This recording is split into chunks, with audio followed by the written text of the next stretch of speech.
Auto configuration is another advantage provided by the Spring Boot framework. Just like starter projects, this auto configuration feature also is going to help the developers to reduce their burden. Let's try to understand what is this auto configuration. With the help of this auto configuration behind the scenes, Spring Boot automatically it is going to configure your application based upon the dependencies you have added in the pom.xml. In simple words, developer don't have to manually set up configurations. Spring Boot is going to take care based upon the dependencies that a developer has added inside the pom.xml. Accordingly, this auto configuration is going to create hundreds of beans during the startup. Here I have listed the steps explaining on how auto configuration is going to work. First, developer is going to add a starter dependency, for example, Spring Boot starter web. Based upon this dependency, Spring Boot automatically it is going to detect what our application needed and all the required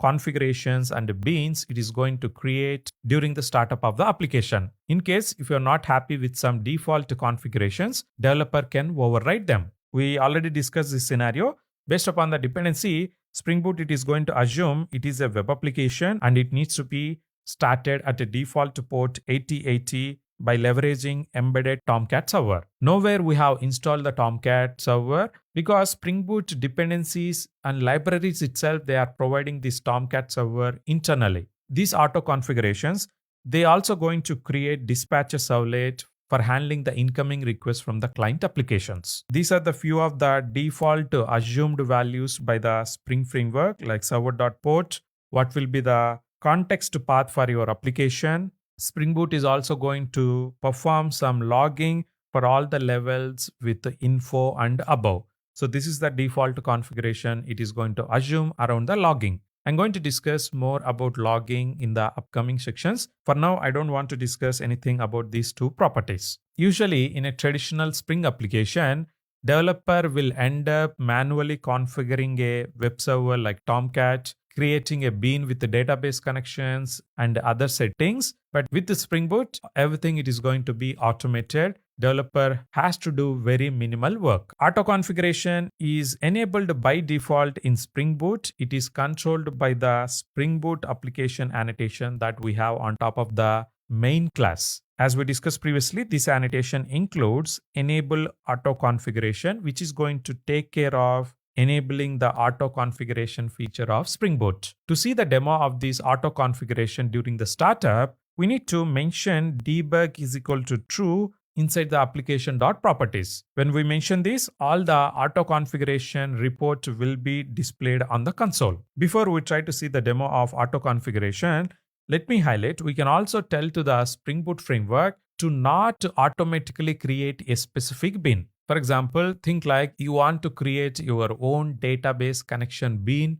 by writing code manually. For such scenarios, you can tell to the Spring Boot framework to exclude the creation of the data source auto configuration bean during the startup of the application. How to convey that? It's very easy. For the Spring Boot application annotation, you need to pass this information. Exclude is equal to what is the bean that you want to exclude. If you want, you can pass list of beans as well. Based upon this information, Spring Boot is not going to create the bean of data source auto configuration, which is responsible to create a bean with the database connection details. This gives an assurance to the Spring Boot framework that it don't have to create this bean during the auto configuration.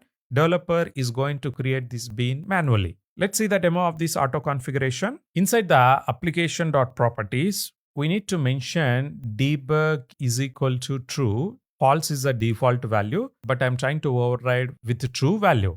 Let me save this, do the build. Once the build is completed, I'm going to start my Spring Boot application. This time inside the console, you're going to see an report. Let me go to the top of the console. There is a report with the name Conditions Evaluation Report. Let me copy this entire report onto a text pad so that we can understand what is happening during the startup of the application. I copied the report into my Sublime text editor. As you can see, this report is divided into three different parts. The very first part is positive matches. Based upon the dependencies that we have added inside the pom.xml, Spring Boot decided to create all these beans because it find an matching dependency inside the pom.xml. When I say pom.xml, as of now, we have only a single dependency, but don't assume we have only a single dependency here. But if you open these, each of these dependencies have some other dependencies as well. The entire scanning of the dependencies is going to be done by the Spring Boot auto configuration. Accordingly, it is going to create all these beans which are required to run our web application smoothly. After the positive report, if you can scroll down, we have negative matches report. These are the list of beans which are not auto-configured or not created by the Spring Boot framework because it did not find any matching dependencies for these beans.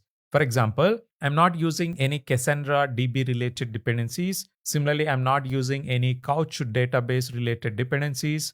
Similarly, for Elasticsearch also, I'm not using any dependencies. That's why all these beans, they are excluded from the auto configuration during the startup. After this section, towards the end, we have a third section with the name exclusions. Under these exclusions, as of now, there are no beans details. When a developer tells to the Spring Boot framework to not create a bean automatically, such details will come under this exclusion. Of course, there is also another report towards the end with the name unconditional classes. These are the classes for which beans will be always created by the Spring framework, because they are mandatory to run a web application. Usually these unconditional beans will be very less. Here as of now, I am able to see 5 to 6 classes. But if you go and check the other reports like positive and negative matches, you're going to see hundreds of class details. The creation of these beans will be controlled based upon the dependencies that a developer is trying to use. Now let's see the demo on how to mention